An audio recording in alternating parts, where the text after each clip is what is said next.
buenos días. Gracias por acompañarnos el día de hoy. Hoy tenemos el privilegio y el honor de que el doctor Jesús Mosterín nos acompañe aquí en la Facultad de Derecho. Como muchos de ustedes sabrán, el doctor Jesús Mosterín ha estado aquí en la Universidad Nacional Autónoma de México durante una semana. Ha estado las dos primeras fechas, el lunes y el martes, en la Facultad de Filosofía, y pues nosotros aquí en Derecho tenemos el privilegio de que nos acompañe el día de hoy y el próximo lunes para darnos sendas cátedras magistrales sobre distintos temas. En particular el día de hoy queremos hablar sobre el sentido y sinsentido de la nación en una sociedad globalizada. Tengo el privilegio de que en la mesa se encuentre aquí la doctora Paulina Rivero Robert, sin la cual tampoco se hubiera podido lograr que viniera el doctor Jesús Mosterín. No está el doctor Jorge Linares, pero también gracias a él se pudo lograr. Esto es un esfuerzo conjunto de la Facultad de Derecho, del Proyecto Universitario de Bioética y de la Facultad de Filosofía. Para aquellos que no conocen o no tienen idea de quién es el doctor Jesús Mosterín, que dudo que pasen eso, pero bueno, es un distinguido filósofo nacido en Bilbao. Se ha especializado en el área de la filosofía de la ciencia, en la lógica. Últimamente ha estado haciendo muchos trabajos sobre la cuestión de los animales. Aquí podemos ver los últimos dos trabajos que ha hecho sobre esta cuestión de los animales, y que para mi sorpresa, se lo comentaba el día que lo conocí, es una persona que para ser físico y matemático tiene un conocimiento del derecho exquisito. Pocas personas hablan de que es como habla. Entonces tenemos este privilegio, sean ustedes bienvenidos. No sé si quieres decir algunas palabras, Paulina. Alfonso, nada más agradecerte, bueno, se escucha, ¿verdad? Nada más agradecerte pues el lugar que me das acá, de estar acá contigo en la mesa, y agradecerte toda la cooperación que tuviste con nosotros y con Jorge Linares para poder traer aquí a un filósofo de la talla de Mosterín que...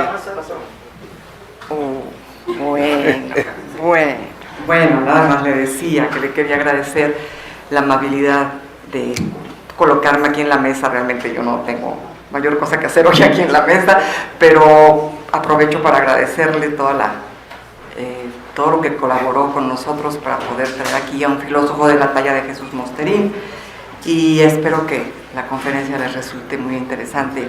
Gracias por todo. Doctor, mesa suya.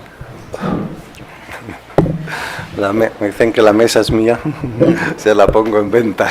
¿Quién da más por la mesa? Bueno, yo estaba hablando aquí de cosas relacionadas con los animales, y la filosofía y los animales, y nuestro trato de los animales, y las implicaciones, en fin, políticas y éticas de nuestra relación con los animales, y también he tratado de elevar un poco el nivel de conocimiento entre las personas interesadas por estas cuestiones, de tal manera que no solamente tengan buenos sentimientos y compasión hacia los animales, sino que los conozcan mejor, de tal manera que ese amor que potencialmente sienten por los animales pues sea un amor ilustrado, no un amor ciego, sino un amor que se base en el conocimiento de la realidad. Yo aquí hoy no voy a hablar de nada de eso, no voy a hablar para nada de los animales, porque los organizadores, y en este caso en concreto Alfonso Ochoa, me dijeron que hablase del tema. Yo le propuse unos cuantos temas que podrían tener algún interés en la Facultad de Derecho, y para hoy pues él eligió este tema, del que yo les voy a hablar a ustedes. Este tema es un tema que yo quisiera tratar en plan no de discurso o de conferencia magistral, digamos, sino quisiera tratar en plan conversacional con ustedes, en el sentido que no es un tema que esté, por así decir, bien desarrollado ni bien establecido. Todo empieza con un cierto enfado o un cierto desencanto con la filosofía política. O sea, mucha gente piensa que la filosofía política pues, ha fracasado y que realmente los discursos políticos pues lo único que hacen es repetir como cotorras ideologías decimonónicas que tienen bien poco que ver con los problemas actuales. Y también hay una serie de tradiciones, así como en el trato de los animales, pues hay muchas cosas crueles y muchas cosas, en fin, absurdas y broncas, etcétera, que se practican por tradición. También en el campo de las ideas hay muchas ideas que son absurdas en realidad y se mantienen por tradición. Una de las cosas que nos podemos preguntar acerca de los temas sobre los que hablamos es de si existen o si no existen, es decir, si son realidades o son ficciones. Ya, por ejemplo, en el libro de la física, cuando empieza a hablar del tiempo, dice Aristóteles, lo primero que hay que preguntarse acerca del tiempo es si pertenece a la clase de las cosas que existen o a la clase de las cosas que no existen. Entonces, es un fenómeno social y psicológico y, en fin, político muy curioso, que en realidad muchísima gente se apasiona mucho más y se enfada mucho más y se pone más cachonda y no sé qué, y se excita mucho más por las cosas que no existen que por las cosas que existen. O sea, cuando ven ustedes las personas que están dispuestas a morir y a matar, pues muchas veces en el mundo, por lo que mueren y matan, es por las cosas que no existen. O sea, por ejemplo, los terroristas islámicos pues están dispuestos a morir y a matar por Alá o lo que sea que no existe. Las cruzadas, pues los cristianos y los otros, pues lo mismo.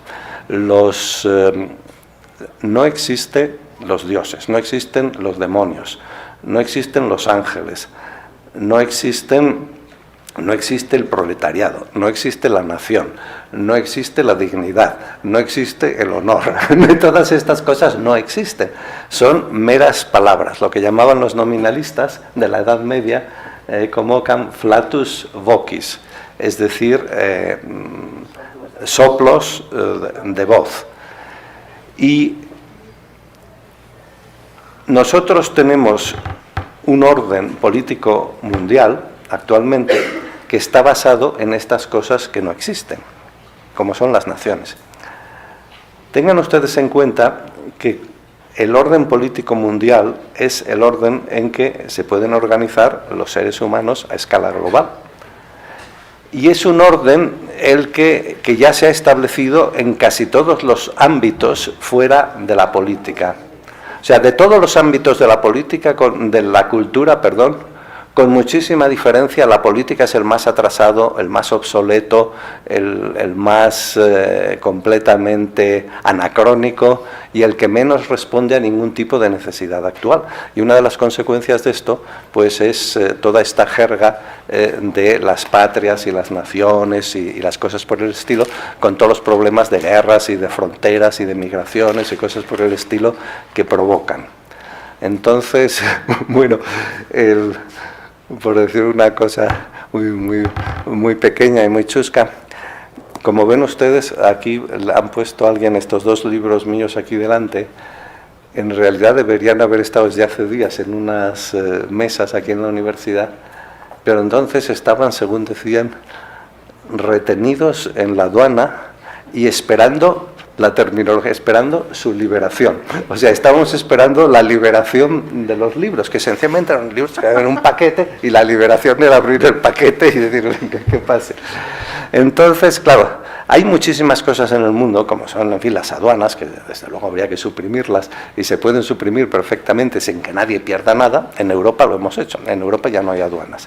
O sea, cuando se suprimieron las aduanas en Europa, los aduaneros de toda Europa hicieron una larga huelga.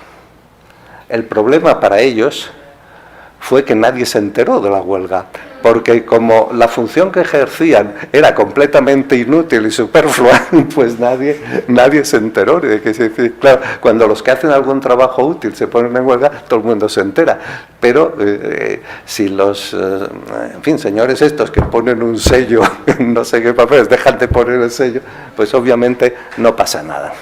Lo que pasa es que todos estos que ponen el sello, y los embajadores, y los militares, y los no sé qué, hay todo un montón de gente que chupa del bote, digamos, y recibe unas subvenciones y unos salarios y tal, que tienen un interés establecido en que todo esto pues se mantenga.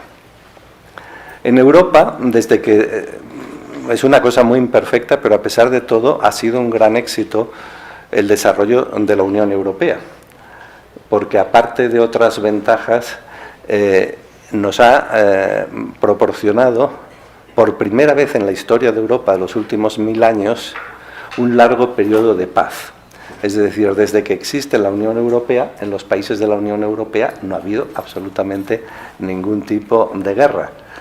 Y bueno, quien dice eso, pues dice otras muchas cosas, otras iniciativas que se han podido ir tomando, incluso porque hablábamos antes y había hablado los días pasados de esto de los animales. En Europa se han ido tomando muchas iniciativas, incluso de cosas muy concretas, como que hay leyes que obligan a que todos los huevos que se vendan en tiendas o supermercados de Europa tengan un número impreso encima que indica el tipo de vida que lleva la gallina que ha puesto el huevo. Entonces, las gallinas que viven bien proporcionan huevos que merecen un 1. Las que viven un poco peor, un 2, etc. Y las que peor viven apretujadas en jaulas y tal, pues estas reciben un 5. Entonces, incluso, aunque está previsto ir prohibiendo los números más altos, de momento no está prohibido, pero muchísimos consumidores miran el número y lo tienen en cuenta sin necesidad de leyes, para evitar comprar huevos que vienen de animales que viven en condiciones infernales, donde por condición infernal entiendo una condición que es contraria al desarrollo de las pautas de conducta que están genéticamente preprogramadas en el animal en cuestión. Las gallinas, por ejemplo, tienen una necesidad absoluta de escarbar el suelo constantemente. Si se las pone en un suelo de alambre, pues entonces, aparte que se llagan las patas y tal, pues son completamente infelices. Bueno, hay algunas disquisiciones terminológicas que voy a hacer ya de entrada quizás. O sea, voy a hacer unas distinciones de conceptos. En primer lugar, bueno, como todos ustedes saben, no es que les enseñe nada nuevo, no es lo mismo, aunque a veces los políticos cuando hablan resulta un poco confuso, no es lo mismo la libertad que la democracia. En cierto modo son lo contrario. Es decir, la libertad consiste en que yo haga lo que yo quiero. Y la democracia consiste en que yo haga lo que los demás quieren. Entonces, bueno, se ha tratado de establecer un equilibrio, que es lo que se llama la democracia liberal, que trata de tener un poco de democracia y un poco de libertad, pero en realidad son dos cosas muy distintas. Desde ningún punto de vista, pues son lo mismo. También, por ejemplo, no es en absoluto lo mismo decir mundial que decir internacional. O sea, la teología esta de los nacionalismos y los patriotismos piensa, como piensan los católicos, que el mundo está lleno de ángeles y demonios, pues piensa que el mundo está lleno de naciones y que las naciones tienen su soberanía y tienen, su historia y tal. Y entonces incluso piensan que los estados deben gastar mucho dinero en tener ejércitos y cosas que protejan los intereses de la nación. Pero luego, cuando se hacen organismos para resolver los problemas del mundo, rara vez se hacen, a veces sí, organismos mundiales. Lo que se suelen hacer es organismos internacionales. Un organismo mundial es un organismo que se preocupa de ordenar la actividad y la convivencia de todos los seres humanos en el planeta Tierra. Mientras que un organismo internacional es una especie de, no sé cómo llamarlo, de sindicato, de gobiernos nacionales, que normalmente no conduce nunca a nada más que a un funcionamiento sumamente, sumamente absurdo. Piensen ustedes que en las Naciones Unidas, por ejemplo, pues hace unos años, cuando todavía vivía el dictador libio Muammar el Gaddafi,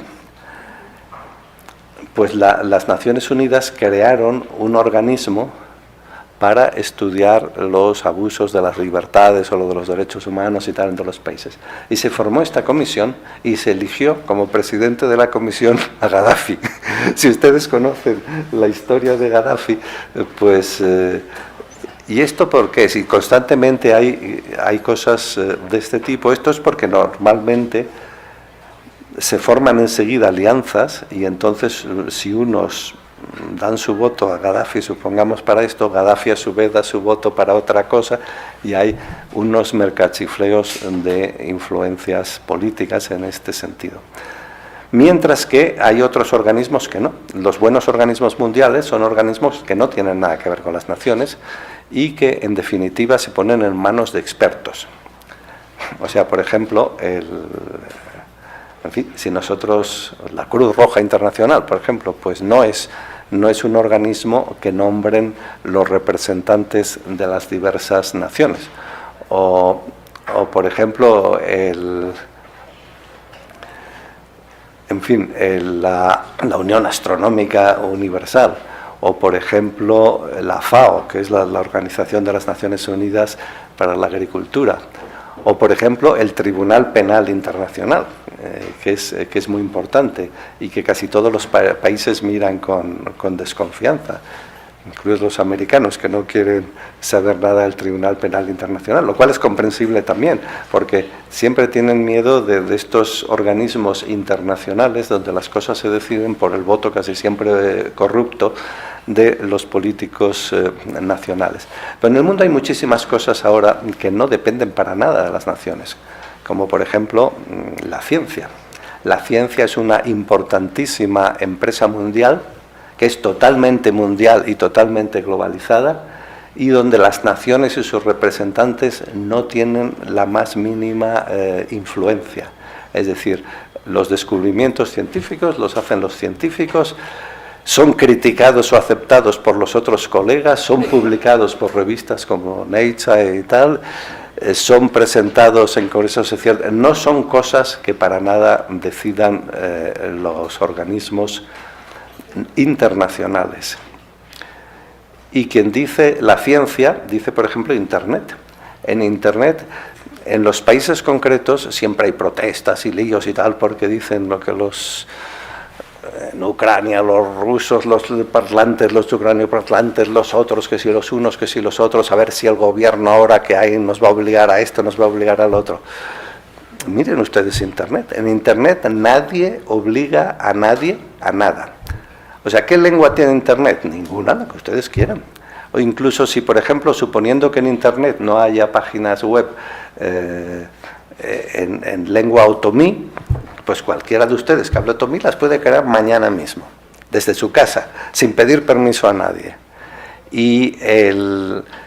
Y quien dice esto, pues dice cualquier otra cosa. Por ejemplo, una enciclopedia que publica, yo he estado en Moscú, una gran enciclopedia rusa, antes soviética, todo es una cosa, unos edificios enormes llenos de funcionarios de estos que están ahí bostezando y de interferencias de los políticos y tal.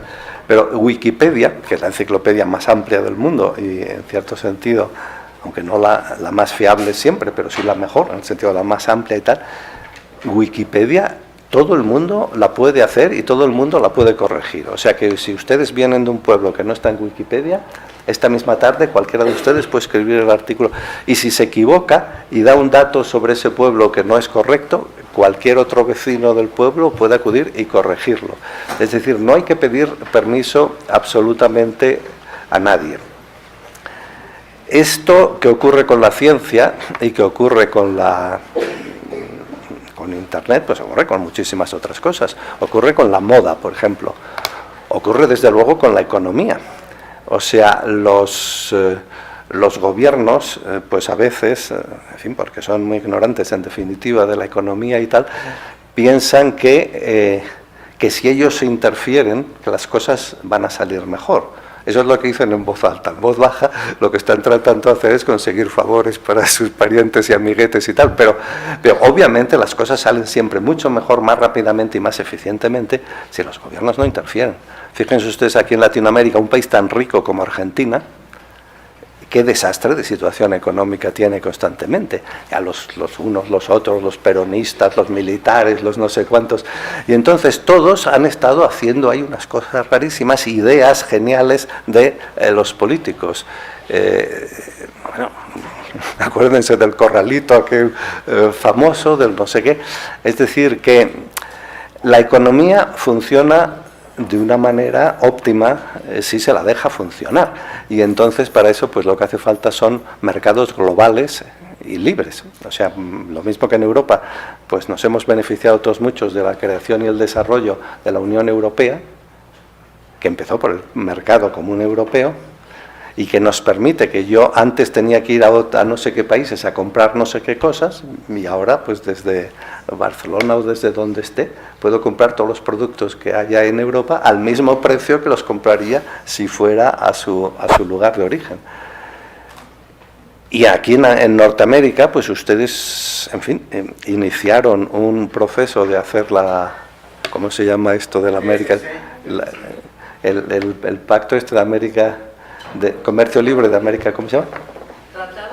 El Tratado de Libre Comercio, lo cual es una cosa formidable también. Lo que pasa es que se quedó en mantillas, esto no se desarrolló, porque incluso todos estos problemas absurdos que hay ahora en la frontera entre México y Estados Unidos, que no dejan pasar a la gente y qué tal, y bueno, todos estos problemas no tienen sentido en un mercado libre. O sea, en un mercado libre hay libre circulación de las personas, de las mercancías, de las ideas, en fin, de todo de los servicios, de todo lo que ustedes quieran. Y el tipo de eficiencia que se alcanza mediante estos mecanismos es siempre incomparablemente mayor. China, por ejemplo, que había sido un país absolutamente paupérrimo. Yo he ido varias veces a China y, por ejemplo, voy la semana que viene otra vez. En China todo estaba absoluto, o sea, había una pobreza espantosa. Los niños iban harapientos, se morían prácticamente por la calle, había unas hambrunas tremendas constantemente y tal. Y todo esto se acabó. Ahora los niños van regordetes y con las mejillas son rosadas, todos van llenos de juguetes, de no sé qué, como además con el hijo único, pues al hijo único lo miman, por así decir, muchísimo. Y el gran despegue económico de China pues se produjo evidentemente cuando el mercado chino, que era completamente ineficiente, pues se flexibilizó.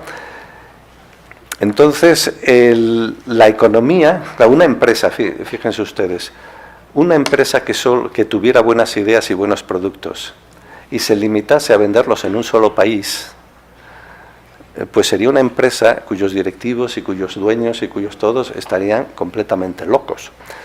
O sea, si uno tiene malas ideas y productos no competitivos que no funcionan, lo lógico es que uno se arruine y haga bancarrota, y declare bancarrota. Pero al revés, si uno tiene buenas ideas, y por ejemplo, si yo produzco en México una bicicleta, qué sé yo, que produce música, por decir cualquier tontería, al compás de mi pedaleo, y que además pues tiene unos frenos especiales que son especialmente eficientes, etcétera, y esta bicicleta tiene éxito en México, pues naturalmente no tiene absolutamente ningún sentido que me limite a vender esta bicicleta en México. Lo lógico es que la vendan todo el mundo, si me dejan, claro.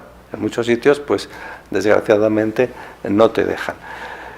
Esto se ha ido produciendo en todos los ámbitos de la cultura. Piensen ustedes, por ejemplo, en la gastronomía.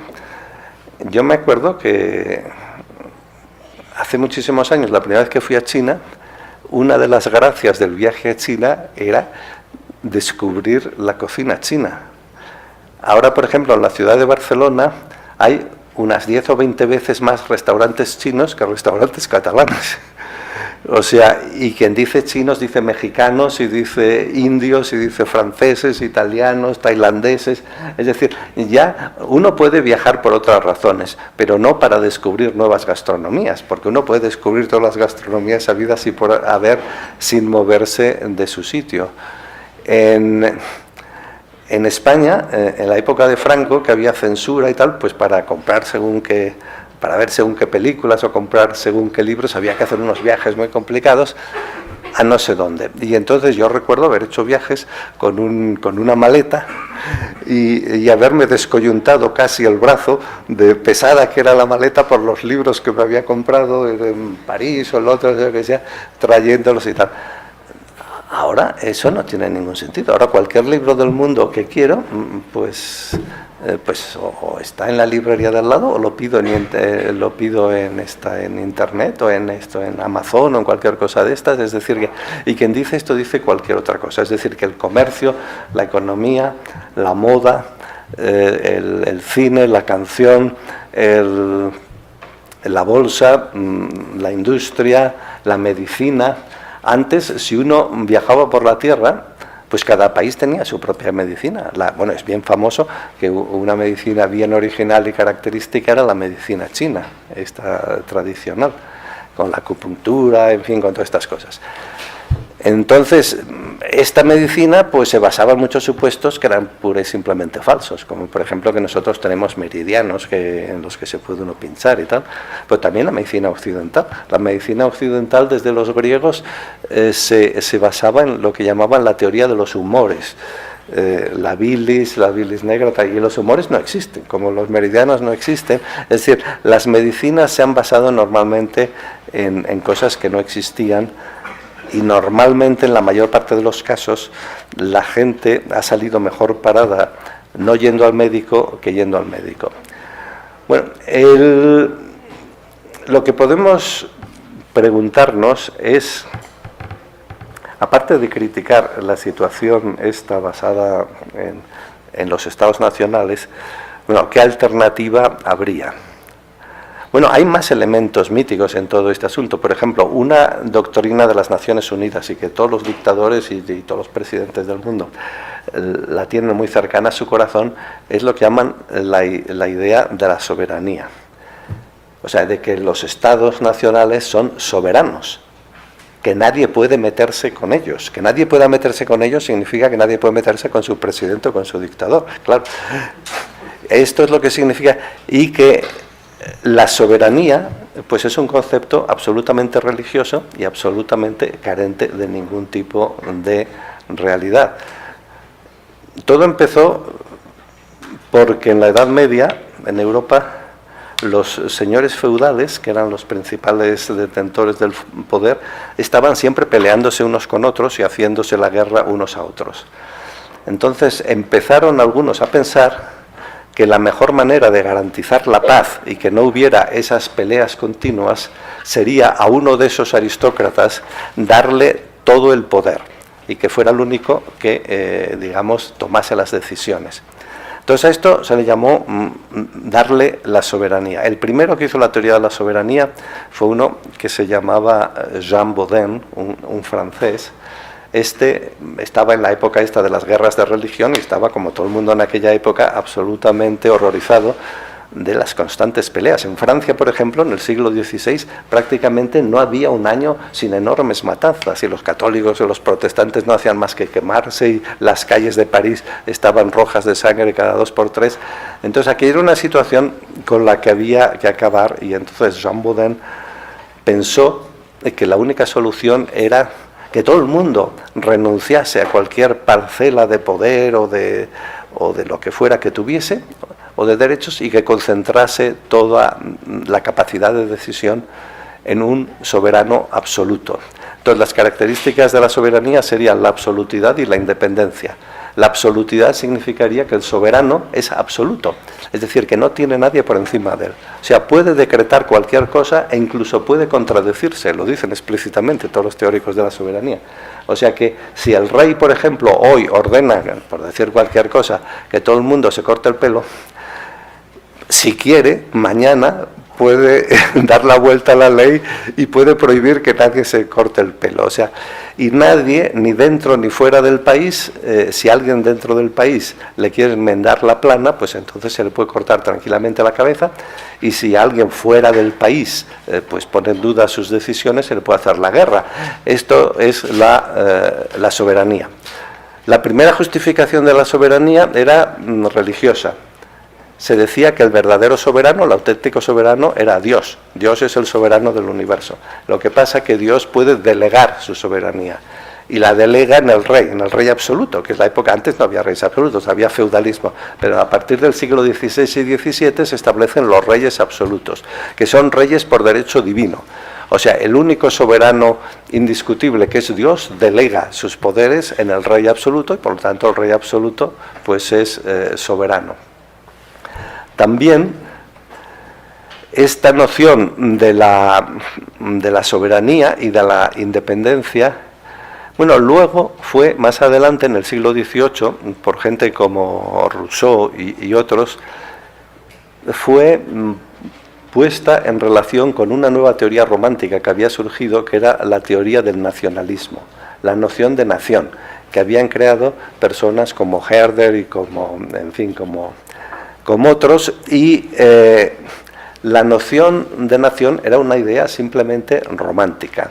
O sea, nadie sabía lo que era una nación, porque naturalmente está muy claro lo que es un territorio, está muy claro lo que es la población, está muy claro lo que es la tasa de natalidad, el número de nacimientos vivos por 1000 mujeres y año. Está muy claro lo que es la tasa de fecundidad, que es el número de nacimientos vivos por 1000 mujeres en edad reproductiva, digamos entre 15 y 50 años.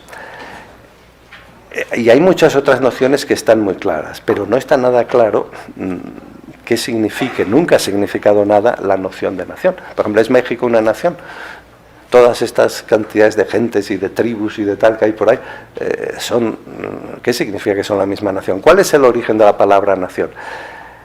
Empezó en las universidades de la Edad Media, y naturalmente nación viene del verbo nascere, que en latín significa nacer. La nación es donde uno nace. Y entonces en las universidades europeas el personal se dividía, los profesores en facultades y los estudiantes en naciones. Por ejemplo, en la Universidad de París, que era la más importante de Europa, había 4 naciones, que era la nación francesa, la nación germánica, la Picardía y la Normandía. Y los otros tenían que adherirse a una de estas naciones. En la Universidad de Praga, por ejemplo, pues las naciones eran distintas. En la Universidad de Salamanca, cada universidad tenía sus naciones, que eran los lugares en que habían nacido los estudiantes. Esto no tenía evidentemente nada que ver con pretensiones estatales ni con pretensiones de ningún otro tipo. Lo que pasa es que los románticos, como Herder y otros, empezaron a pensar que en definitiva, pues que lo más importante es el sentimiento, y que nosotros tenemos una especie de sentimentalismo hacia un cierto grupo y hacia un cierto territorio, y lo que tenemos es que identificarnos con él. Y luego pues ya de ahí se pasa a que, como es mucho más importante que nosotros, tenemos que sacrificarnos por la patria, incluso tenemos que estar dispuestos a dar nuestra vida por la patria, porque la patria es mucho más importante que nosotros, lo cual obviamente es totalmente falso. Desde un punto de vista filosófico es una idea ridícula. La patria no existe y nosotros sí. ¿Cómo va a ser una cosa inexistente más importante? Claro, el asunto este de un filósofo alemán, que es bastante conocido por otras razones también, fue Fichte, Johann Fichte. Y Fichte escribió el libro decisivo para el nacionalismo, que se llamaba Der geschlossene Handelsstaat, o sea, el Estado comercial cerrado. Y en ese libro, Fichte dice que todos los males pues vienen en definitiva de la apertura, del comercio, de los viajes, de todo esto. Y entonces para digamos, beneficiar a la patria y mantener la paz y tal, lo que había que hacer es prohibir los viajes, prohibir los estudios, un poco como el régimen de Pol Pot. Esta idea del Estado comercial cerrado, pues, que es la idea de Fichte, pues ha repetido, digamos, muchísimas otras veces. Bien, las guerras mundiales que ha habido tanto en Asia como en Europa, pues han solido provenir todas de esta idea un poco absurda del nacionalismo. O sea, por ejemplo, en Europa se han celebrado hace poco el aniversario, el 100 aniversario del surgimiento de la Primera Guerra Mundial. Entonces, la Primera Guerra Mundial, los franceses decían que la culpa de todo la tenían los alemanes, y los alemanes decían que la culpa de todo la tenían los franceses.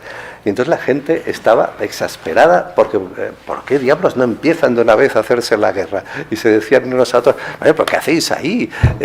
Poneros en marcha, liquidar a estos sucios franceses. Y nosotros decían, ¿pero qué hacéis ahí? Poneros en marcha, matad a estos malditos alemanes. Y cuando finalmente se declaró la Primera Guerra Mundial, esto dio lugar a una explosión de entusiasmo popular. La gente cantaba por las calles, las muchachas iban con cestos de flores que echaban a los soldados que partían hacia el frente. O sea, había una especie de gran entusiasmo, que evidentemente condujo a la guerra más mortífera de todos los tiempos, incluso más que la Segunda Guerra Mundial, una guerra absolutamente horrorosa, la Primera Guerra Mundial, donde además la única táctica militar que había se ponían a los dos lados de unas trincheras las tropas, y entonces se enviaban miles y miles y miles de soldados que les ametrallaban por el otro lado, y los otros respondían con miles y miles de soldados que también los ametrallaban. Entonces, por otro lado, ahora, con como he dicho, aparte del Estado soberano y del nacionalismo, también pues hay una idea que colea desde hace tiempo, que es la idea del cosmopolitismo. O sea, ya entre los griegos había surgido la idea del cosmopolitismo y, por ejemplo, Kant, pues tiene en su famosa obra Zum ewigen Frieden, o sea, es decir, acerca de la paz eterna, pues tiene una exposición del ideal cosmopolita, que según Kant es el único que es compatible con la razón. Ha habido otros muchos pensadores, por ejemplo, no solamente filósofos, Bertrand Russell, sí, el gran filósofo que era un decidido partidario del cosmopolitismo, y, por ejemplo, Einstein, que aunque era un gran físico, constantemente estaba interviniendo cosas a favor del cosmopolitismo, porque pensaba que este sistema de estados nacionales soberanos solo podía conducir a la guerra, y tenía miedo de que este tipo de guerras condujesen al uso masivo de las bombas atómicas, que él había contribuido en cierto modo a recomendar. Bueno, el Estado ahora, actualmente, si nosotros pensamos que el fin que tiene la organización política es, en definitiva, la felicidad y el bienestar de la gente y la creatividad de la gente, es decir, que no todos somos iguales, pero que en la medida en que tengamos alguna posibilidad creativa, en la medida en que sepamos, qué sé yo, pues cantar bien, pues que podamos cantar, que cualquier cosa que podamos hacer, pues la podamos llevar a cabo sin ningún tipo de interferencia. También, al mismo tiempo, como la gente cada vez establece más sitios y negocia más sitios y investiga en más sitios y viaja en más sitios, pues parece que el marco adecuado para que la gente, por así decir, se asocie en torno a unos ideales y a unos sentimientos y a unos recuerdos que tradicionalmente se identifican con la nación, no es un territorio, sino es una red en Internet. Es decir, que por ejemplo, si resulta que hay michoacanos, por decir algo, esparcidos por todo el mundo, que sienten nostalgia y que no sé qué, bueno, nada les impide unirse y entre ellos, pues, hacer lo que quieran hacer y protegerse lo que quieren hacer. Y lo mismo ocurre con la libertad de los individuos. O sea, actualmente los individuos, con esto de los estados nacionales, están sumamente sometidos a los gobiernos bajo cuya autoridad viven. Como saben, las asociaciones en que los seres humanos nos asociamos se dividen en dos clases fundamentales, que son las asociaciones obligatorias y las asociaciones voluntarias. Las asociaciones obligatorias son típicamente las asociaciones políticas, en las que a uno le obligan a estar aunque no quiera. Entonces, bueno, nadie les ha preguntado a ustedes que si quieren ser mexicanos o que si quieren obedecer a este gobierno o al Distrito Federal. Es obligatorio. Mientras que, por el contrario, si ustedes se apuntan a un gimnasio, por ejemplo, porque consideran que les conviene hacer gimnasia, pues entonces pueden apuntarse al gimnasio que quieran. Y además, si un gimnasio no les gusta, pues pueden cambiarse de gimnasio. En muchos países hay muchas críticas, por ejemplo, al sistema de pensiones, que mucha gente lo encuentra ineficiente, corrupto, no sé qué tal. Bueno, ¿por qué no dejar que la gente, un poco, a lo sumo se les puede obligar a que tengan todos un sistema de pensiones? Pero ¿por qué no dejarles que cada uno elija el sistema de pensiones que quiera? ¿Y por qué no dejarles que cada familia y cada padre elija para sus hijos la educación que quiera? ¿Y por qué si uno vive en Valladolid no puede elegir para sus hijos? Bueno, si es factible, pues el sistema de pensiones japonés y la educación, qué sé yo, qué alemana. Es decir, que esto de que a todo el mundo, que hay un territorio determinado, que una de las tareas del gobierno nacional es unificar y homogeneizar al territorio y hacer que todos sean como espaguetis iguales cuando han pasado por el filtro, bueno, esto se entiende que les guste a los militares y que les guste pues a los gobernantes, pero no sé, desde un punto de vista, digamos, genérico, de quien no sea militar o poblacional, no se entiende muy bien qué ventaja puede tener. Entonces, bueno, como afortunadamente todas las personas que, bueno, en el mundo hay muchas cosas que van muy mal y cada vez peor, pero hay algunas que han ido mejorando. Es decir, que se han ido creando organismos como la Organización Mundial de Comercio, como el Banco Mundial, como el no sé qué y tal, que han tendido pues a resolver problemas a escala global, obviamente también a escala, por ejemplo, de protección de la naturaleza. Hay una organización que se llama el World Wildlife Fund, y que el Fondo para la Protección de la Naturaleza, que es muy importante y que en diversos sitios del mundo compra terrenos para establecer parques nacionales y pone guardas para proteger a los elefantes de los cazadores furtivos que en fin, que les matan para cortarles los colmillos y cosas por el estilo. Y otras, bueno, ahora, por ejemplo, en el mundo cada año hay una nueva variedad de gripe. Y afortunadamente ahora la Organización Mundial de la Salud ha establecido un sistema mundial que toma muestras de gripe constantemente y entonces trata de avisar a los fabricantes de vacunas contra la gripe de cuál va a ser la estructura de la próxima oleada de gripe. Y bueno, esto es una cosa importante y es una cosa pues muy eficiente. Y naturalmente también, por ejemplo, en la mayor parte de los países avanzados, pues cada vez hay menos gente que se dedica a la agricultura y sin embargo, pues la agricultura pues cada vez produce mejores productos y la gente, pues bueno, hay cosas que van mejorando mucho porque afortunadamente la investigación circula. Si la marca Volkswagen, por ejemplo, hace un invento acerca de, no sé, de los frenos de sus automóviles, pues este invento rápidamente se transmite a otros fabricantes de automóviles. Esto es una cuestión delicada porque naturalmente hay el sistema de patentes que prohíbe que los descubrimientos se transmitan rápidamente. Y hay que tener cuidado, porque a veces, por ejemplo, como ya decía, algunos han tratado incluso de patentar descubrimientos científicos o patentar el descubrimiento de genes, mientras que esto ya prácticamente en todas partes se ha decidido que esto no se puede admitir, o sea que los genes, por cualquier producto natural, pues no se puede patentar. Pero las demás cosas hay que tener cuidado, porque si las patentes son muy cortas, entonces la gente no inventa y no investiga, y entonces el mundo pues se vuelve más atrasado y más pobre.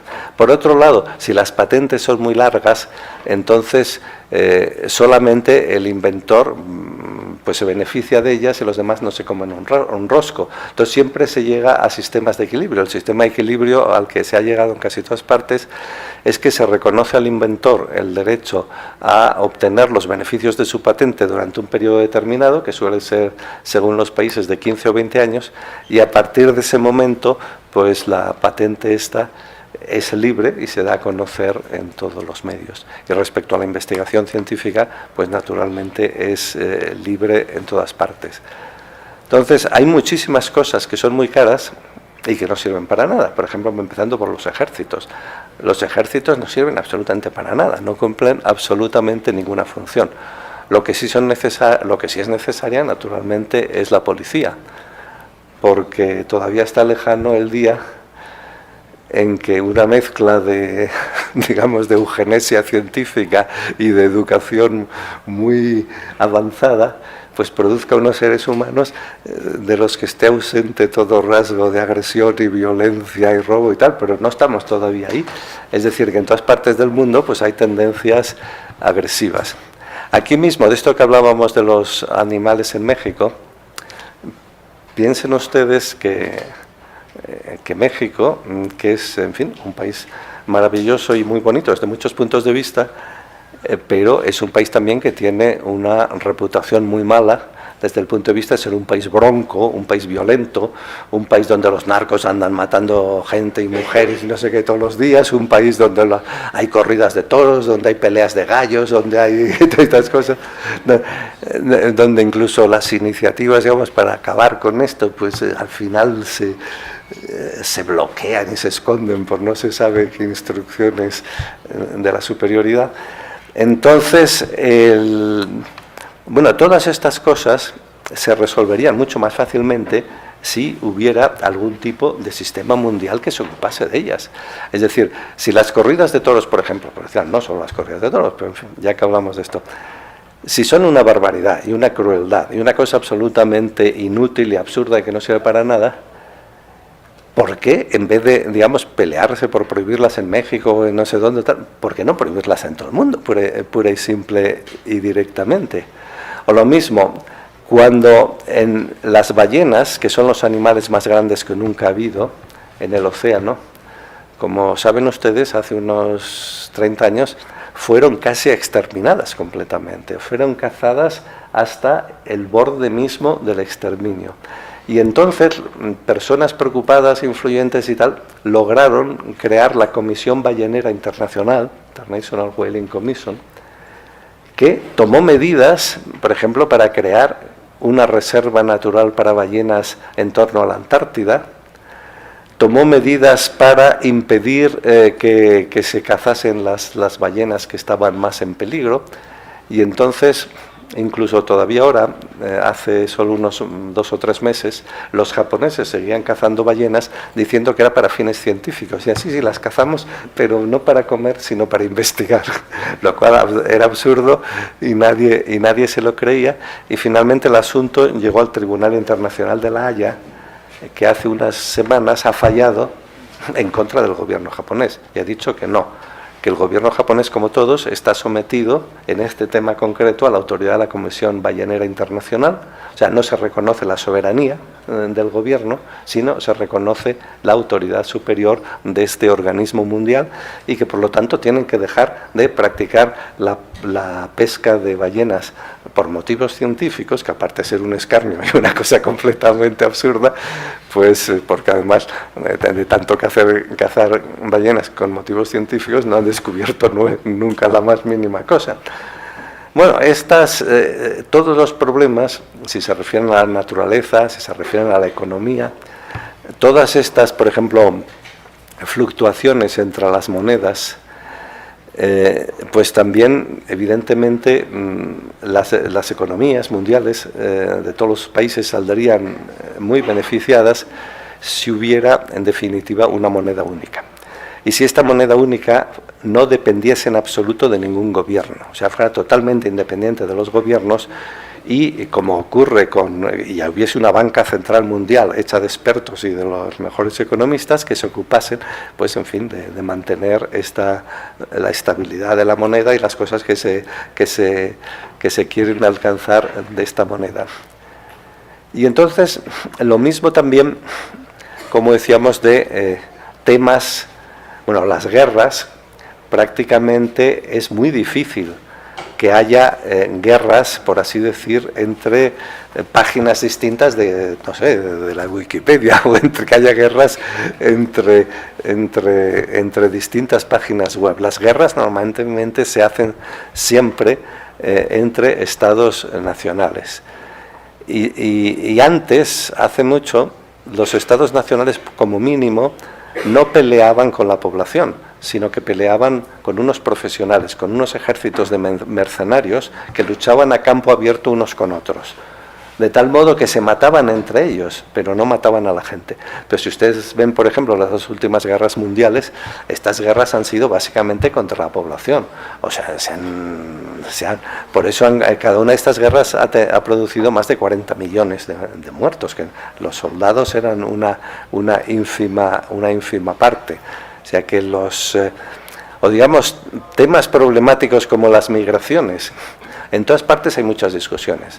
En España están muy asustados con la migración de los que vienen de Marruecos y de África, en definitiva. Lo cual es comprensible por dos razones. Una razón es porque en Europa la población está estabilizada, mientras que África, pues África Negra es un volcán demográfico en erupción. O sea, está creciendo la población. Y países relativamente, bueno, no muy importantes como Nigeria, ya dentro de unos 10 años van a tener más habitantes que toda Europa. O sea, los países del África subsahariana, que son los más pobres del mundo, son los más pobres del mundo, entre otras razones, porque se reproducen tanto. Entonces, como se reproducen tanto y no tienen ninguna posibilidad de ganarse la vida, lo que hacen es tratar de ir hacia el norte. Y entonces en el norte, pues los españoles y los italianos y los otros y tal, pues no hacen más que tratar de impedírselo.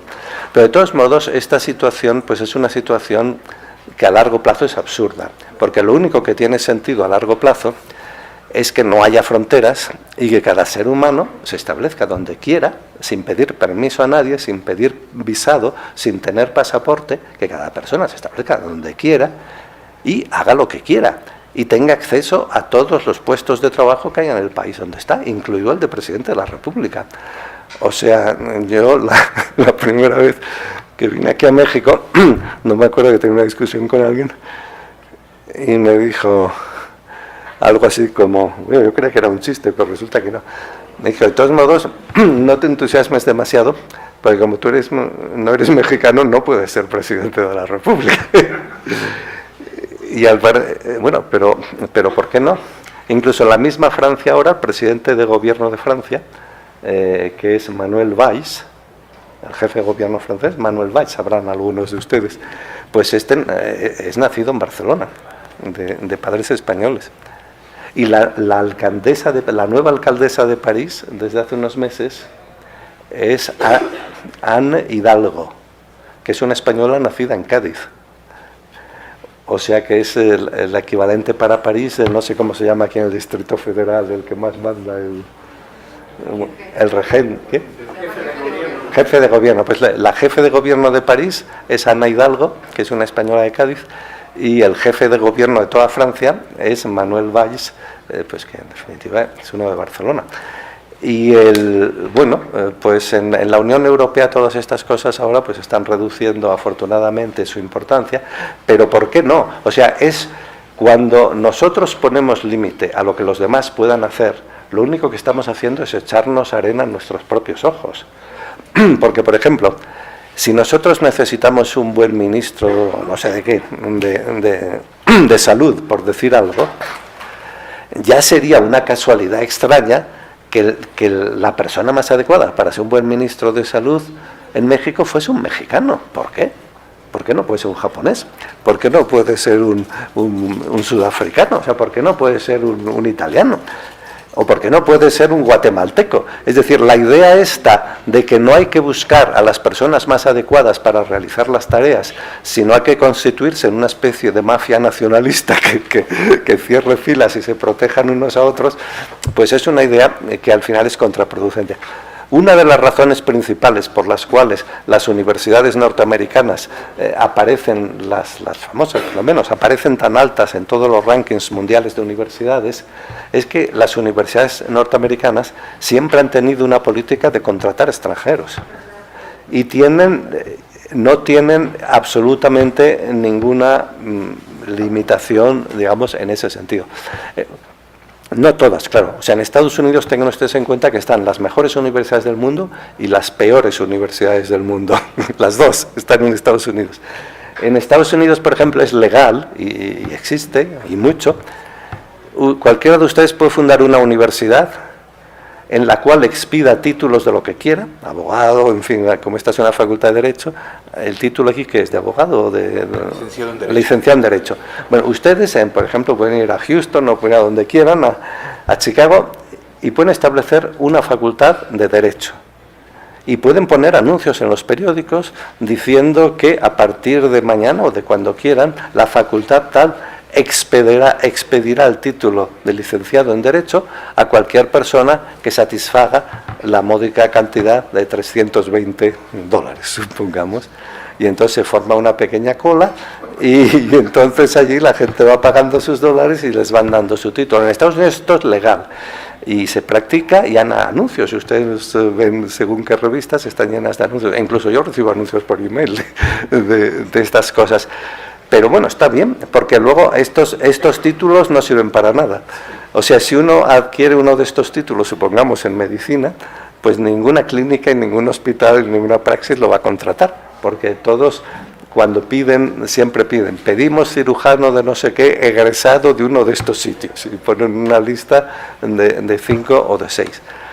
Bueno, entonces, yo quería decir solo que una de las razones por las cuales las buenas universidades americanas pues son tan buenas y tan exitosas es que son muy poco nacionalistas con frecuencia y tienen una gran cantidad de profesorado de todo el mundo. Incluso a veces lo van a buscar. Por ejemplo, en el famoso Instituto Avanzado de Estudios Avanzados de Princeton, en su momento más brillante, que era realmente el corazón intelectual del mundo, pues allí estaban Einstein, y estaba Gödel, y estaba von Neumann, y estaban todas las lumbreras intelectuales del mundo, pero no estaban por casualidad, sino que el propio Instituto de Estudios Avanzados había mandado una especie de casi representantes comerciales por todo el mundo y por toda Europa, buscando los mejores intelectuales y los mejores científicos para ofrecerles que se fueran allí al Instituto de Estudios Avanzados. Entonces, un mundo en el cual cualquiera es candidato a cualquier cosa es un mundo que optimiza que los que de verdad alcancen las tareas y las posiciones, etcétera, pues sean los óptimos para eso. Y en todo el mundo está lleno de, si ustedes viajan por el mundo y hablan con gente, se encontrarán que hay una cantidad increíble de problemas burocráticos. Hay millones de personas empantanadas en todo el mundo. En Estados Unidos buscando la green card en no sé qué, en el otro sitio buscando no sé cuántos. Yo la primera vez que vine a México, hace ya muchos años, en un instituto de la UNAM, me dijeron, y yo acepté en mala hora, me dijeron, bueno, ¿sabes qué? Te vamos a pagar como profesor nuestro, en fin, como estás aquí un mes, te vamos a dar un mes de salario. Me dijeron lo que era. Dije, no, déjalo, porque además era bastante poco y tal, no me interesa nada, olvídate. Dije, no, es que no es porque tú lo quieras, sino que es una cosa de punto honor, que queremos que pagarte y tal. Dije, bueno, ya me pareció un poco raro. Pero me dijeron, solo hay un problema, de que como tú tienes visado de turista, necesitamos cambiártelo por un visado no sé de qué, no sé cómo se llama esto, de trabajador o de residente. Bueno, de residente no, pero yo no pretendía residir aquí, sino simplemente lo que recibía cobrar ahí 4 chavos, o sea que no era nada. Bueno, el caso es que esto se enmarañó. Yo estuve dando aquí un mes de unos cursillos en la UNAM. Luego me fui por mi cuenta por Chiapas y en fin, por el sur de México, por Oaxaca, por no sé dónde, me fui por el norte, por no sé qué, por allá. Estuve aprendiendo un cursillo súper intensivo de la naturaleza y los pueblos de México. Y después, que había pasado no sé cuánto tiempo, regresé al Distrito Federal y fui a la UNAM. Y dije, bueno, yo tengo mi vuelo pasado mañana, supongo que este asunto del pasaporte y del visado se habrá solucionado. Pero, uy, pues ahorita mismo, pero fíjate que, pues que hay un problema. Y que yo me dije, ¿pero qué problema? Y me dice, no, el problema es que el licenciado no sé qué ya se lo ha pasado a la firma no sé quién, pero fíjate que ahorita mismo lo van a... Bueno, total, que llegó el día que me tenía que ir y no estaba esa cosa. Entonces, el que era el director de recién nombrado, o que lo iban a nombrar director del Instituto de Estudios Filosóficos, era Hugo Margain, que era un hombre joven, pero muy influyente, hijo del embajador de México en Washington, y tal. Entonces se tomó el asunto a pecho y me dijo, si hoy te tienes que ir, hoy te vas, el visado te lo consigo. Fuimos los dos, me llevaron en coche a un edificio gigantesco que era la Secretaría de Gobernación. Entonces, yo había leído poco antes una novela de Franz Kafka que se llamaba El Proceso. Y luego había visto la película. ¿Qué era eso? Bueno, de Kafka. Bueno, en la película aquella del Proceso, con Anthony Perkins, pues había una sala gigantesca con miles y miles y miles de mecanógrafas y de no sé qué y tal. Y yo pensaba que aquello era una película, que no tenía nada que ver con la realidad, que era una ficción. Pero de pronto casi me caigo al suelo cuando entro en la sala esta de la Secretaría de Gobernación. Miles y miles de gentes allí escribiendo, no sé, y pasándose papeles unos a otros. Total, que estuvimos todo el día, hasta 3 horas antes de irme, tratando de conseguir esto. Con la ayuda de Hugo Margain salió el secretario de Gobernación personalmente. Con el secretario de Gobernación allí, bueno, y total que no lo consiguieron. Y entonces ya, cuando ya solo faltaban 2 horas, el secretario de Gobernación, no me acuerdo cómo se llamaba, me pasó el brazo así por el hombro y me dice, mira, esto ya es un asunto, no te preocupes, que esto te lo soluciono yo ahora mismo. Y entonces cogió no sé qué imagen de allí y dijo, mensaje directo a la jefatura de la policía del aeropuerto de no sé qué.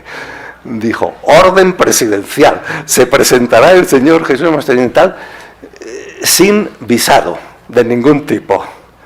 Permítasele salir y condúzcasele de una manera discreta hasta el avión y no se discuta esto, no sé qué, orden del secretario general, no sé, una vez.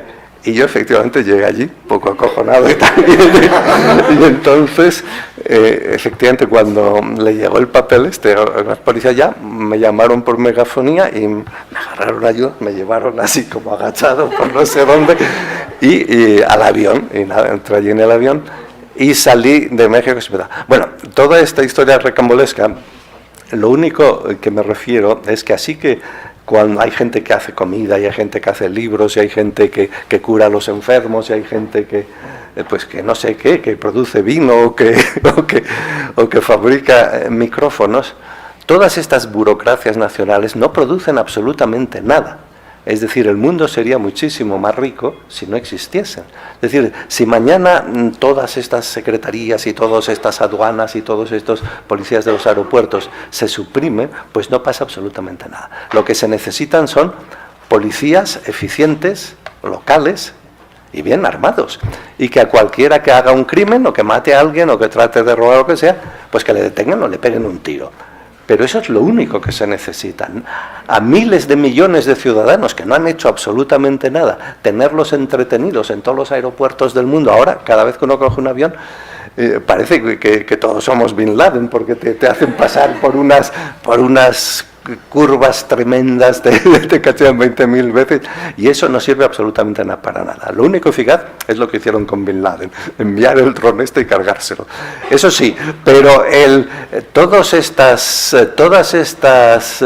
digamos, colas que se producen en el mundo en busca de sellos, pues no sirven para nada. Y es muy curioso que en el mundo en general, pues cuanto más cuanto más burocracia de esta hay, pues peor van las cosas y más déficits y tal tienen los estados, porque normalmente los déficits se van a este tipo de cuestiones. Bueno, cuando decimos aquí que la filosofía política y la teoría política, pues que ha producido filosofías y pensamientos enormemente interesantes y enormemente fructíferos, pero a pesar de todo ha sido productiva hasta el siglo XIX. Luego prácticamente ha dejado de producir nada. Todos estos pensamientos políticos que hay ahora de que si la democracia liberal, en fin, el socialismo, el nacionalismo, todos son del siglo XIX. Y entonces todos se basan en que de una manera o de otra, pues todos los ciudadanos pertenecen al Estado, son súbditos del Estado y el Estado pues un poco dispone de ellos, se supone que muchas veces con buena intención, otra vez pues no tanto. Bueno, yo les hablo aquí a ustedes simplemente desde el punto de vista de considerar que algunos de ustedes pues son juristas o son filósofos y de animarles a que no se limiten a aprender de memoria textos y libros y cosas por el estilo, sino que traten de hacer contribuciones positivas. Que hay campos en que esto es muy difícil y que hay que saber 200.000 matemáticas y no sé qué y tal, pero por ejemplo campos como este no. O sea, campos como este, pues lo que se necesita es un poco de imaginación. Y la imaginación pues falta muchísimo. Y por imaginación no me refiero a estas cosas de que van unos mozalbetes con banderas de no sé qué que dicen la imaginación al poder. No, me refiero a que cuando las cosas obviamente son excesivamente ineficientes y excesivamente caras y excesivamente, digamos, conducen a situaciones de tremenda ineficacia, pues pura y simplemente lo que hay que hacer es no solo lamentarse, sino lo que hay que hacer es diseñar nuevas instituciones que sean verdaderamente mundiales. O sea, por ejemplo, si hablamos de migración, obviamente la única solución para la inmigración a largo plazo es que cualquier ser humano del mundo se establezca en cualquier sitio del mundo sin ningún tipo de permiso y sin ningún tipo de papel, ni de registro, ni de nada. O sea, si uno, por ejemplo, yo estoy en la Ciudad de México, si voy a Coyoacán, no tengo que pedir permiso a nadie. Pues ¿por qué voy a pedir permiso si voy a no sé dónde, si voy a Guatemala o si voy a Houston? Todos los animales migran, todos los animales, como decíamos, tenemos patas y no raíces. Los que tienen raíces son los nacionalistas, por los que no somos nacionalistas no tenemos raíces, tenemos patas. Y con las patas podemos andar, podemos movernos de un sitio a otro y podemos tratar de optimizar las chances que tenemos en nuestra vida. O sea, un estudiante, ¿por qué no va a tratar de estudiar en el sitio donde más le convenga? Y un obrero, ¿por qué no va a tratar de trabajar donde más vaya a aprender o más vaya a ganar o lo que él quiera? Y lo mismo ocurre con todas las demás cosas. Es decir, que el mundo óptimo que habría que ir diseñando entre todos, pues evidentemente tiene que conservar muchas cosas buenas que hay en el mundo incluida, en fin, pues la tecnología médica, o incluida la ciencia, o incluida también pues los diversos sistemas estos de comunicación, de la fotografía, internet, la radio, la televisión, etcétera. Pero también hay muchas cosas que evidentemente pues habría que suprimir, y entonces no habría que pensar siempre que lo que nos conviene a los habitantes de un país es mantener fuera a los habitantes de los otros países, porque eso es completamente absurdo. Lo que se opone a esto a veces es una idea izquierdista, digamos, o socialista, como se la quiere llamar, la idea de que hay que establecer para todo el mundo una seguridad social que ayude y subvencione a los pobres. Entonces, lo peor que se puede hacer para los pobres de verdad, que normalmente son de otros países, porque entonces, como la gente muy razonablemente no quiere pagar grandes impuestos de su bolsillo para dárselos a no sé qué pobres negritos que vienen de África, pues entonces lo que dicen es que hay que cerrar las fronteras a los que vienen de África, que los que vienen de África son los parásitos, que vienen solo a chuparnos la sangre, que lo que quieren es que nosotros trabajemos para ellos, pues ¿por qué no trabajan ellos y tal? Y este tipo de cosas. Entonces yo pienso que se puede y se debe discutir si un extranjero que va a un sitio tiene que recibir ningún tipo de subvención. Pero lo que me parece que no se puede ni se debe discutir es que cualquier extranjero que va a cualquier lugar del mundo pueda trabajar y ganarse la vida él mismo, con su propio esfuerzo, sin que nadie le subvencione. Y entonces no hay ningún argumento racional para que nadie de ningún país se oponga a esto, porque es algo que hace a estos países pues mucho más ricos, aparte que es mucho más divertido. O sea, las ciudades más divertidas del mundo siempre son ciudades muy multiculturales y multirraciales y tal, y bueno, ahora mismo pues en las... no sé, pues en Barcelona mismo, en Madrid o lo que sea, pues se ve todo tipo de gentes, incluso en el metro y tal, lo que es mucho más divertido que antes, son unos catalanotes más o menos aburridos y tal. Y en el Londres, por ejemplo, pues también, pues o en San Francisco, lo que sea, son sitios que se ve una gran variedad de tipos humanos. Bueno, y aquí por la mera constitución ya del país, pues en México evidentemente también se ven muchos tipos de personas, y entonces estas personas, pues cuando los filósofos clásicos de la política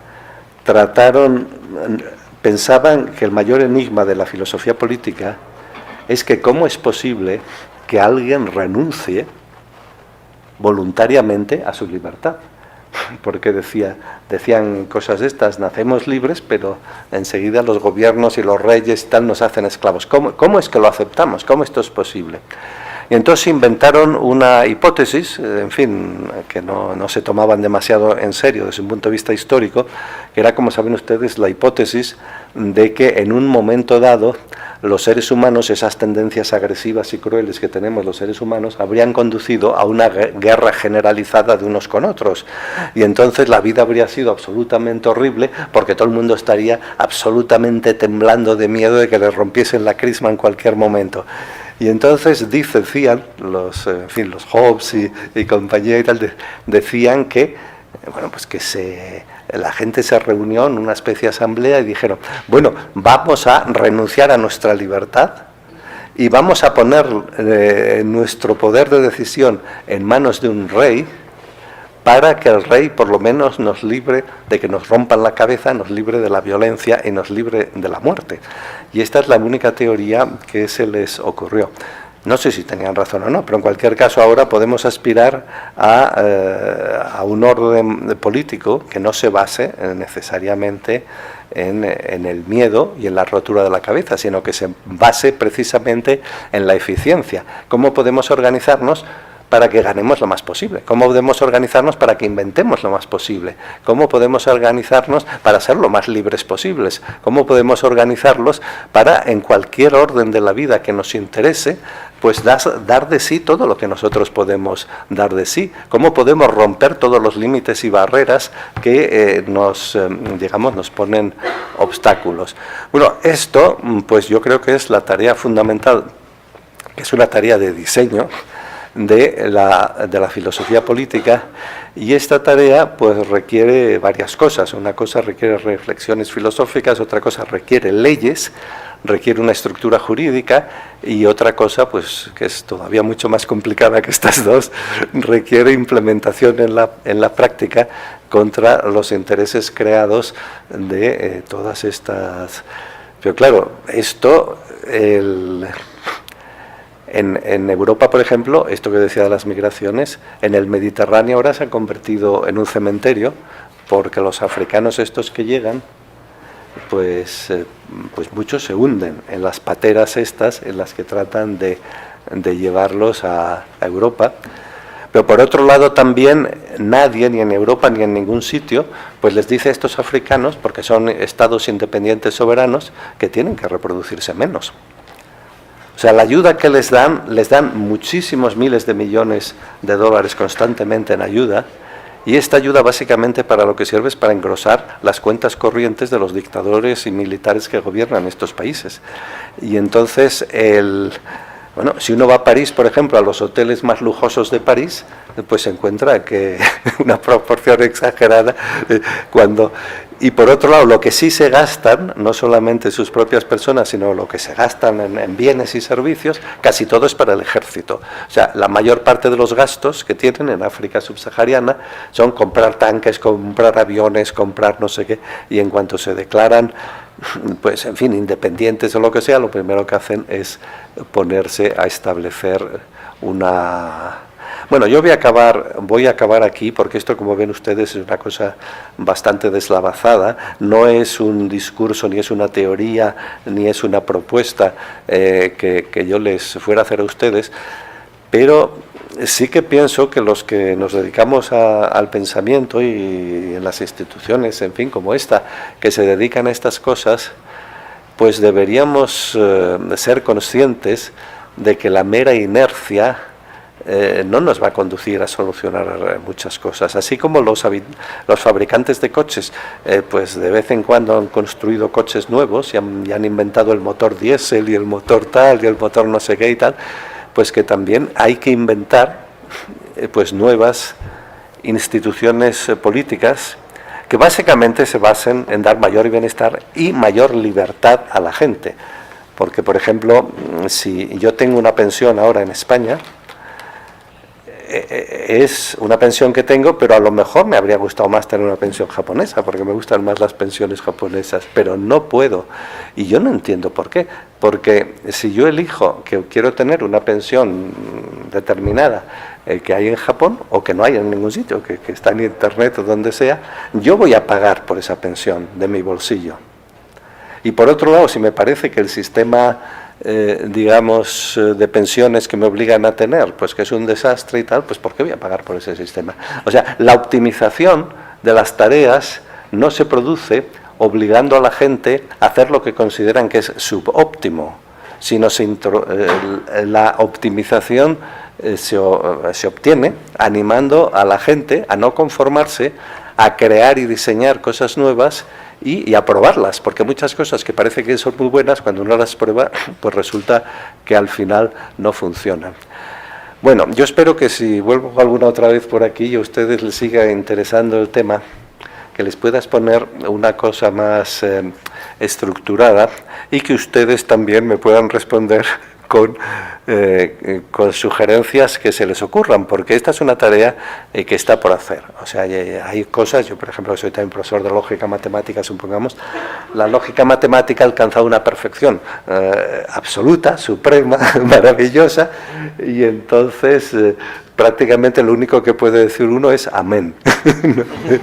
Entonces, como dicen algunos también, se ha muerto de éxito. Es decir, casi todos los problemas abiertos ya se han solucionado y los pocos que no se han solucionado se ha demostrado que son insolubles. Con lo cual la investigación ha alcanzado pues un cierto nivel de madurez. Pero en estos temas de los que estamos hablando no.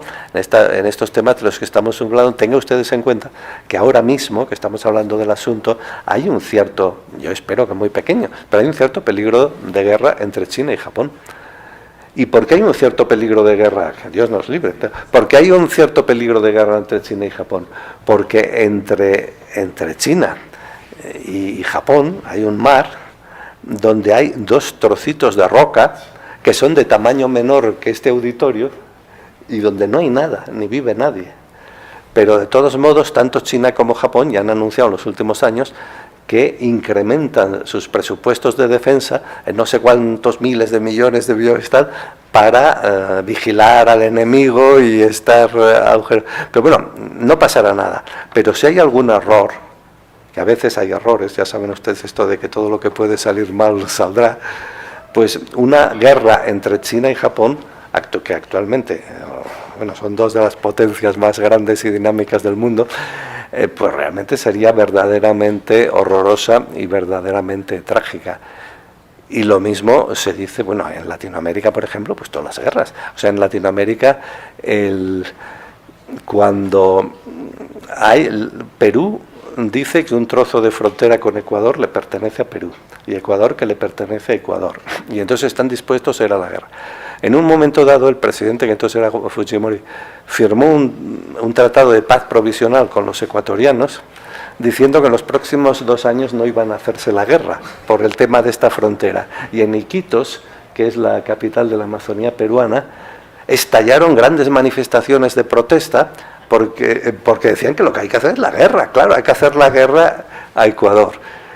En Bolivia también tiene una historia de estas absurda de fronteras con Chile, con el norte de Chile, y entonces en todas las escuelas de Bolivia, si van ustedes allí y lo verán si las visitan, entonces cuando se acaba, no sé, a las 2 o cuando se acaba la enseñanza, entonces en el medio del patio se iza la bandera de Bolivia y se canta no sé qué, y entonces el maestro grita: ¡muera Chile!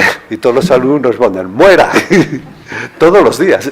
O sea que esto es naturalmente una preparación psicológica para la guerra. Bueno, ahora ya no hay ningún peligro en esto, pero entre Chile y Argentina han estado constantemente con cosas de estas. Por ejemplo, respecto a los atlas, o sea, ustedes saben, un atlas es un libro de mapas. Respecto a los atlas que se hacían en España o en cualquier otro país, no se podían exportar a Chile si llevaban las fronteras según Argentina. Y no se podían llevar a Argentina si llevaban las fronteras según Chile. Bueno, parece que la solución es poner de verdad, porque lo que dice el tratado que tienen es que la frontera pasa por los picos más altos de los Andes. Pero entonces hay que determinar la altura de estos picos. Y entonces hay un instituto militar argentino que determina cuál es la altura y un instituto militar chileno que determina cuál es la altura. Y estas alturas son distintas. Y entonces todos los intentos de tratar de introducir un poco de verdad o de razonabilidad en los mapas, a lo que conduce es a que los prohíben en los 2 países. O sea, la única posibilidad de exportar mapas o de exportar atlas a Argentina y Chile es hacer 2 ediciones distintas, donde a los montes se les ponga unas alturas distintas y por lo tanto la frontera pase por 2 sitios distintos. Entonces, uno se pregunta, ¿para qué sirve todo esto? O sea, uno se pregunta, ¿quién pierde algo si se abren pura y simplemente todas las fronteras? En América misma, si todas las fronteras desde la Patagonia hasta Alaska se anulan, bueno, seguramente que si uno lo plantea le va a decir: uy, esto es muy utópico, es muy difícil, hay muchas cosas, ¿no? Hay muchos intereses, hay un grupo, ahorita mismo todavía no, vuelva usted mañana y tal. Pero la verdad es que no son problemas difíciles u objetivos como son el problema de encontrar el bosón de Higgs, o el problema de enviar un hombre a la Luna, o el problema de encontrar una cura para el SIDA. O sea, hay muchos problemas que son muy difíciles, pero estos problemas de los que estamos hablando, la verdad es que son bastante sencillos. Y si se abren las fronteras y se permiten las emigraciones, etcétera, los países como territorios y como, digamos, reservorios de culturas y tal, pues no van a desaparecer por eso, evidentemente. Y lo que sí se disminuirá mucho es la democracia. O sea, hay una visión ingenua de la democracia, como si la democracia fuese la Virgen del Pilar o la Virgen de Guadalupe, y que la democracia, pues, en fin, lo arregla todo y es como una santa y no sé qué. Pues no, la democracia es un régimen político bastante malo. Como decía Churchill, lo único bueno que se puede decir de ella es que las alternativas que se han ensayado hasta ahora son todavía peores. Pero la democracia griega, por ejemplo, pues era clásica, un desastre completo. A cualquiera, por cualquier acusación, lo condenaban a muerte y allí mismo, antes de que acabase la asamblea, pues lo decapitaban. O sea, y además era una democracia muy sui generis, naturalmente. Bueno, las mujeres no formaban parte, los extranjeros no formaban parte, los esclavos no formaban parte. O sea, si vas a ver al final, pues solamente había el 10% de la población. Lo que pasa es que si tú das a la gente la posibilidad de que la gente, por ejemplo, coma lo que quiera, se eduque donde quiera, alguien podría pensar, bueno, el problema de la comida es muy importante. ¿Por qué no creamos una Secretaría Nacional de Comida y ponemos ahí a 20.000 funcionarios que se dediquen a pasarse papeles entre ellos y al final decidan lo que tenemos que comer? Bueno, se puede hacer, pero es mucho más sencillo dejar que cada uno coma lo que quiera. Y entonces hay cosas que no, claro, hace falta algo así como, bueno, hace falta que las carreteras pues se cuiden y los jardines, y hace falta que la delincuencia se mantenga a raya, cosa que no se hace. Ustedes saben que la definición clásica desde el siglo XIX de lo que es el Estado actualmente es la de Max Weber, que decía que el Estado es la agencia de seguridad que tiene el monopolio de la violencia legal en un territorio determinado. En este sentido, alguien podría decir que el Estado mexicano no existe, porque evidentemente no tiene el monopolio de la violencia, sino que en muchas zonas de México pues hay otros focos, por así decir, de violencia.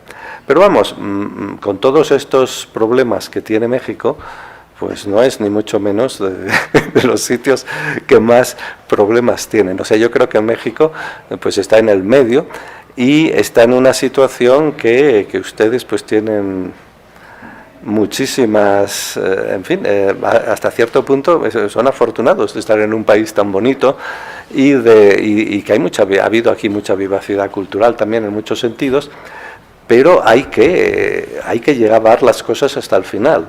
Y lo mismo que hay que prohibir pues los espectáculos crueles con animales, y hay que prohibir la ganadería cruel con animales, y hay que prohibir todo este maltrato a animales, pues también hay que prohibir pues que haya en fin, personas y niños y tal, lo que sea, en unas situaciones inadecuadas, y sobre todo hay que prohibir que grupos que no son el Estado tengan sus propias agencias de seguridad y de violencia que impidan que exista aquí una agencia de seguridad que tenga el monopolio de la violencia legal. Y en el norte, por ejemplo, que yo he estado y tal, pues me he encontrado con que gran parte de la delincuencia y de los narcos y tal están también muy relacionados con el mundo del maltrato de los animales. Y no solo de las peleas de gallos, que también muy relacionadas con las peleas de gallos y corridas de toros, incluso con las peleas de perros, que las practican también y tal. O sea que hay mucho que hacer en este sentido, pero más bien que implementar una receta o una teoría que ya está establecida y está escrita y está, digamos, aprobada, lo que hay que hacer es un esfuerzo grande de diseño, no tanto para elaborar una constitución para México, sino para elaborar una constitución para el mundo.